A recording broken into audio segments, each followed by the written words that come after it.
Hello, this is Orange Cat, and this is my quick review for South Park Season 22, Episode 8. Overall, I thought this was an amazing episode. Let's start with some of the basic stuff that I really liked about this episode. First off, I love the concept of the Buddha box, like taking that self-isolation of being on your phone, being solitary, and really going overboard with it to the point where it's like, oh, you completely shut yourself off of the world. Instead of like, oh, if you're just normally on your phone, you can hear stuff around you and be tangentially aware of your surroundings. But the Buddha box was perfectly symbolized just completely shutting yourself off. Even Cartman straight up says at the beginning of the episode, like, we have all this ugly shit going on in the world. Like, we have these school shootings. We have, this side of the episode, like, Man Bear Pig is real. And it was like his way, and it was like kind of his way to kind of get around it. Although with Cartman is more of selfish, like I'm a lazy fat ass who just wants to be on my phone. But it was an idea he had that really resonated with the rest of town, where if more and more people over the episode, if you pay close attention, more and more people were wearing these Buddha boxes to the final scene in the school cafeteria where every parent, every kid had a Buddha box and was just on their phone, just shutting themselves off from the perceived darkness of the outside world. I really like that. Also, like the whole concept of the PC babies, how it was like more than just just a little gag. How they did that, I just like that joke theme song that was kind of a bit like the Muppet Babies, and like the how they had the water ship was reminiscent of the Little Einsteins, if you've ever heard of them.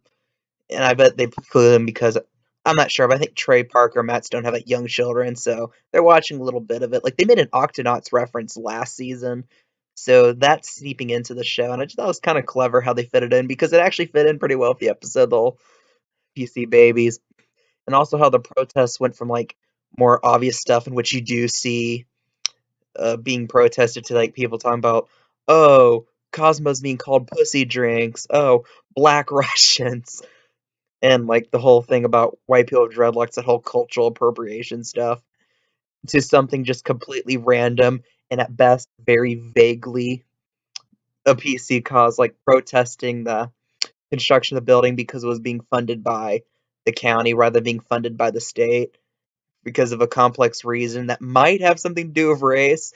It's like how they really did that. And also like the whole concept of them having a hit album our hit album in the end, just to show kind of this whole general trend in pop music to becoming more culturally aware, being more woke, as it were. I think that was a kind of a subtle jab at that, but they didn't go overboard with it. But I like how they tied that up in the end. Instead of it just being like, oh, it's a running punch, like a running gag, they kind of reeled it in. They kind of made it go full circle with the whole strong woman and PC principal backstory, where it's wait, they missed these important milestones in in their children's lives because they're fighting with each other, because strong woman just won't let herself admit to herself that, yeah, I had a moment of weakness. I had sex with my superior and I had his children, and for PC Principal being like, I did not take advantage of a subordinate, and them trying to push that away, but finally in the end of the episode just being like, fuck it, that's just who we are, these are our children, and we're going to be a family. Albeit this was assisted by the fact that no one can see them because they're wearing the Buddha boxes, but I just really like how it came full circle in the end of the episode like that, and I also kind of liked the ending, how Cartman really just took on this like messiah-esque role trying to be like the new Buddha. Added with the added little tidbit, that Cartman's fat as fuck. And you have the Buddha who is obese too, or is believed to be obese. There's a lot of complex records from back around that time that weren't exactly specific on what Buddha actually looked like. But I digress with that. Also, like just the general how Cartman convinced people over time to wear the Buddha boxes, but being very self-contradictory and very ironic at points where it's like where he stopped the town, he was like, I have anxiety, I can't come out of my shell, I cannot approach social situations, while he's physically addressing the town, which is about as social as you can really get, just to show Cartman's internal hypocrisy.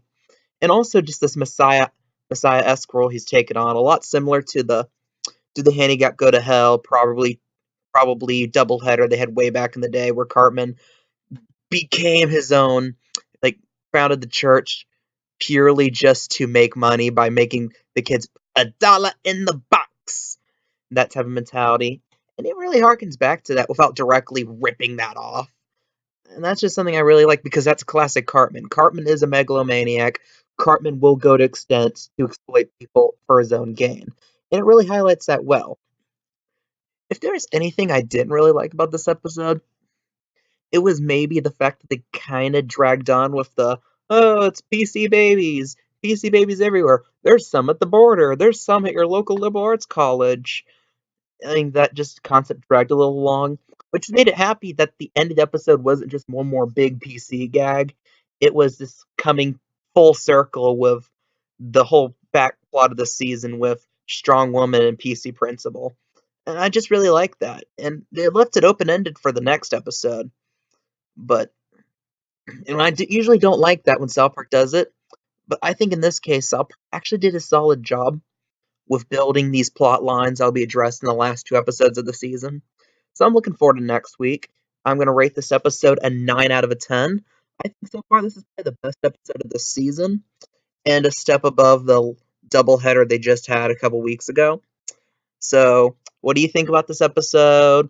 Leave a comment below. Give me your opinion about this. If you like this content, if you want more content like this, please subscribe. Please hit the notification button so you know when I update my video when I release these videos. And that's it. I'm Orange Cat, and that is all.